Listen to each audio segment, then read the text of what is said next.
DJ Kanchan Raj.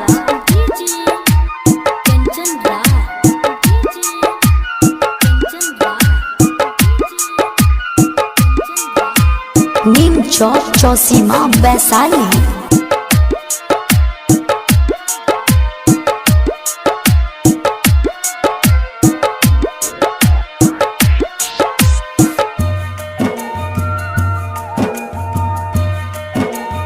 Mix भाग Pallavi recording studio मठिया मोड़।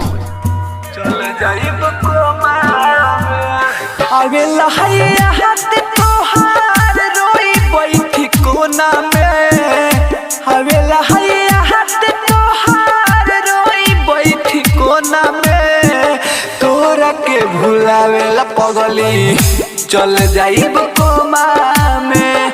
तोरा के भुलावेला पगली चल जाइब कोमा में। लग गइल दाग आज दिल वाला कोना में। लग गइल दाग आज दिल वाला कोना में। तोरा के भुलावेला पगली चल जाइब कोमा में। तोरा के भुलावेला पगली चल जाइब कोमा में। चल जाइब कोमा में। Music director DJ Kanchan Raj, Hajipur Vaishali. DJ Kanchan Raj.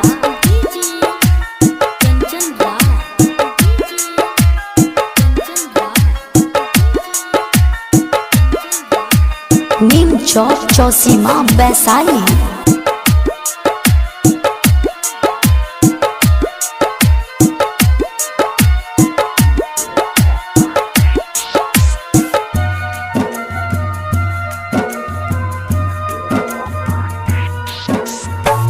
जिंदगी के हमारा जान मिला दिहल धूल में।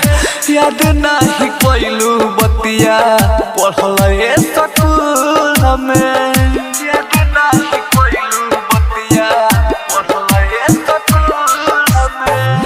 जिंदगी के हमारा जान मिला दिहल धूल में। याद नहीं कोइलू बतिया पढ़ल स्कूल में। मिल जाई खबर तोहरा शादी के डोंगा में। मिल जाई खबर तोहरा शादी के डोंगा में। तोरा के भुलावेला पगली चल जाइब कोमा में।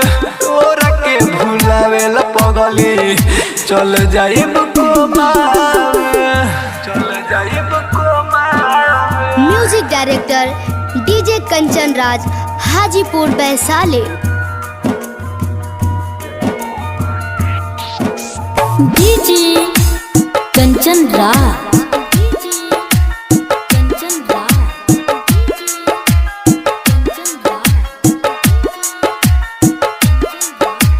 नीम चौक चौसीमा वैशाली। मिक्स भाग पल्लवी रिकॉर्डिंग स्टूडियो मठिया मोड़।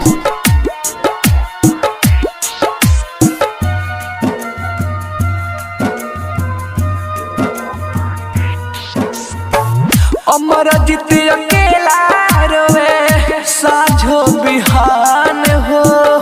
फूलनिया न दुनिया हमार कोइलू जियान हो। फूलनिया न दुनिया हमार कोइलू जियान हो। अमरजीत अकेला रोवे साझो बिहान हो। फूलनिया न दुनिया हमार कोइलू जियान हो। गुड पहर मोट लागल सजावट सलोना में। गुड पहर मोट लागल सजावट सलोना में। तोरा के भुलावेला पगली चल जाइब कोमा में। तोरा के भुलावेला पगली चल जाइब कोमा।